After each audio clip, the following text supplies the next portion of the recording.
So has anyone ever told you you were judgmental?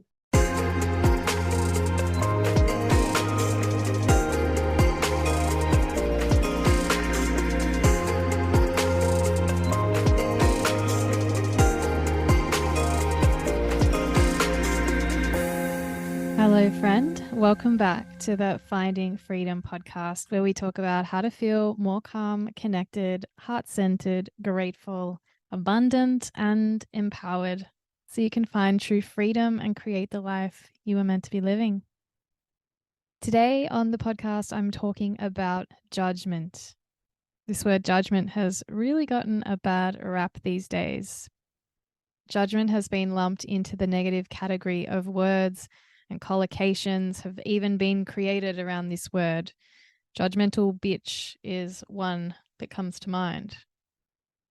People want to avoid having a judgmental approach, which is another collocation, because being judgmental is bad, right? Or is it? Being judgmental is critical to our survival. We make judgments about whether a space is safe. We make judgments about whether a person is safe. We make judgments about whether something resonates with us or not. And we make judgments about what is right for us in our lives. So, is it the judgment that's bad? Or is it what you do with the judgment that can take you down a path that you may later regret? Because if you're feeling insecure or like something is missing in your life, this can express as judgment. And the judgment is often first directed at the self. Then it often gets directed outwards. You may not be aware that you're directing it first at yourself, but usually that's how it goes. So if someone calls you judgmental, well, they could be accurately describing you, but they could also be reacting to what you're thinking or saying or doing because it's making them feel something and they don't like that feeling. So they project.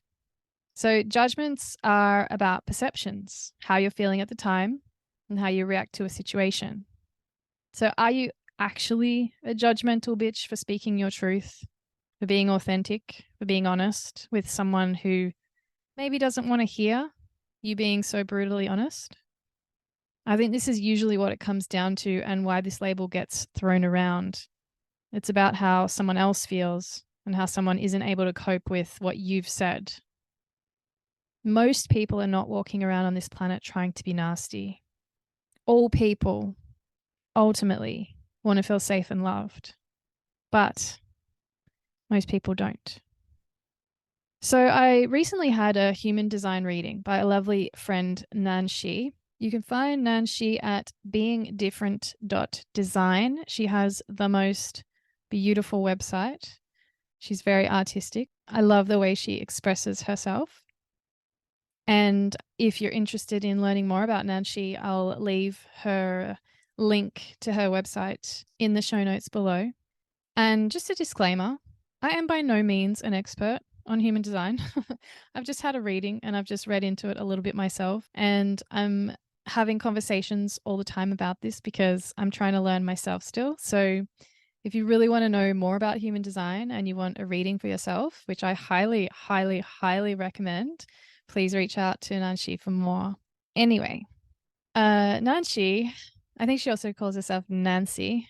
Nanxi is her Chinese name. She shared with me that one of my strongest senses is actually judgment.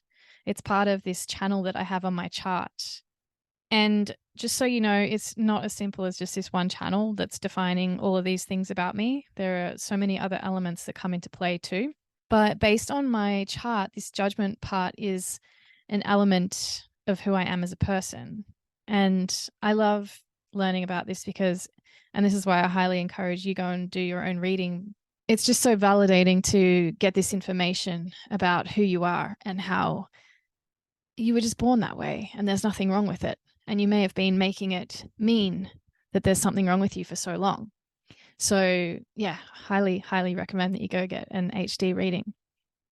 But based on my chart, this judgment part is an element of who I am as a person. So for me, I need to use my judgment as a way to inform myself in this world and decide if something is for me or not.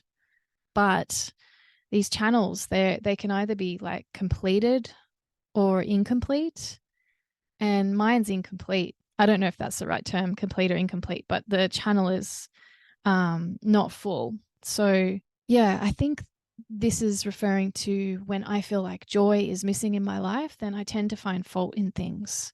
But like I said, it runs so much deeper than this. And this is just where my level of knowledge is at right now. There's so much more to learn, which I think is also what this channel is about. But I digress. If someone is being judgmental, just be aware that they may be someone who is struggling to feel whole in their life in some way, or they're lacking love or joy or other emotions, right? So what do freedom and judgment have to do with one another, you may ask, given this is the Finding Freedom podcast? Well, a lot. Firstly, if you're in survival mode all the time, then you won't be in growth mode at all. So if you're judging everything because you're constantly stressed, then there's not much freedom being experienced. If you're judging yourself because you're insecure and comparing yourself to others, well, there's also not much freedom in that. This is also a stressful situation to be in. You can't really live as a victim thinking that everything sucks and that the world is out to get you and also feel free, right? If you're judging because you want to experience things and you're just seeing what is right for you and then you're making a choice based on it, well, I think there's true freedom in that. So this episode is about going deeper into what judgment is, whether you're caught up in this type of judgment that's not serving you, and figuring out how to change this and some little tips and strategies to think about. Oh, and one more thing, if you're wanting to get to this place of feeling more gratitude and love and letting go of all this judgment, I created a beautiful breathwork program that will help you get there. It's 4 practices created around the Ho'oponopono, which is an ancient and very transformative traditional prayer.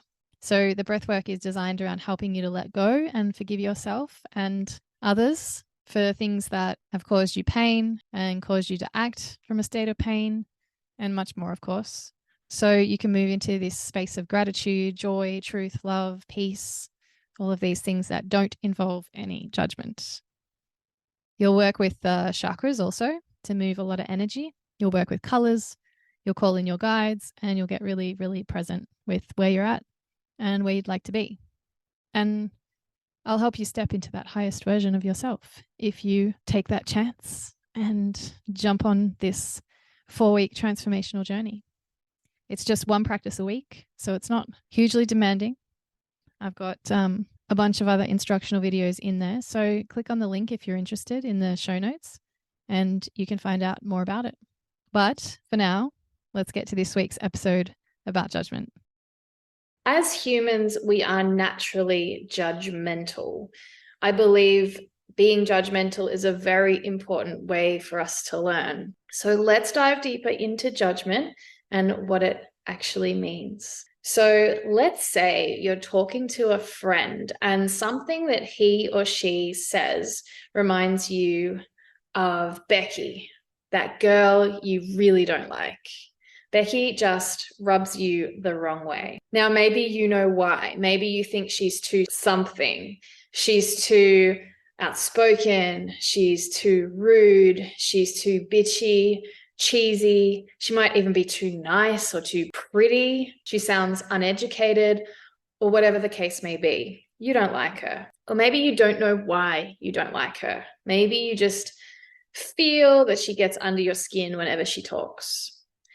And so Becky comes up in conversation and you start talking about how she said something that you couldn't believe. Then you said, she's so insert something mean and judgmental, right? But as those words come out of your mouth, you know you've overstepped a line and you know you've been judgmental and said something that didn't feel right in your heart. It didn't feel kind or compassionate or loving in any way. What is this judgment really all about? And what does it reflect upon? I personally believe that people are in our life to bring to our attention how we are being. People are teachers for us, whether it is your parent, your brother or sister, your cousin, your aunt, your uncle, your friend, that lady that is at the grocery store, a colleague at work. These people are teachers for us. They're putting a mirror up for us to see the thoughts we are having and how these thoughts are influencing us or ruling us in some way. These thoughts are usually set beliefs that you hold about yourself. And when we get triggered, what happens is we have the thought that's connected to that belief, and that thought is connected to an emotion. So we start to feel something, and that feeling is usually not very good. So rather becoming aware of the feeling and just sitting with it and acknowledging it, what might you do? You might react without thinking. Or maybe you don't react because maybe you're shy or you want to be respectful or it's not the time and place. And rather you just internalize it instead. You have those thoughts in your head instead. So that might mean you say nothing. You just think those mean thoughts, or you may speak up and try to prove Becky wrong in some way. Every single encounter you have in your life where you are negatively triggered is a teaching and learning moment, if you're willing to go there. That moment is highlighting for you something that you can work on within yourself. It could be highlighting something you don't like about yourself that you wish you could change. But in the case of Becky, Becky may have a quality that you desperately desire to have, but you don't believe that you embody it. So rather than cheer Becky on for having that awesome quality, you put her down to make yourself feel better. For example, if Becky is in a meeting with you and she is really pretty, but also really intelligent, and she's saying something very valuable, very important to the meeting, maybe your thought is something like, she's such a know-it-all, or she's just trying to impress everyone, or here she goes again, or she's such a Barbie, or maybe people only listen to her because she's pretty. And the list goes on, right, of all the thoughts you might be having about Becky and her speaking up in the meeting. But what's really coming up for you? That's what you want to identify. What do you want for yourself? Do you wish people could hear you more, give you the same level of respect and attention? Or do you wish that you could have the same combination of looks and intelligence? There might be other things as well, but whatever it means for you, whatever's coming up for you in that moment.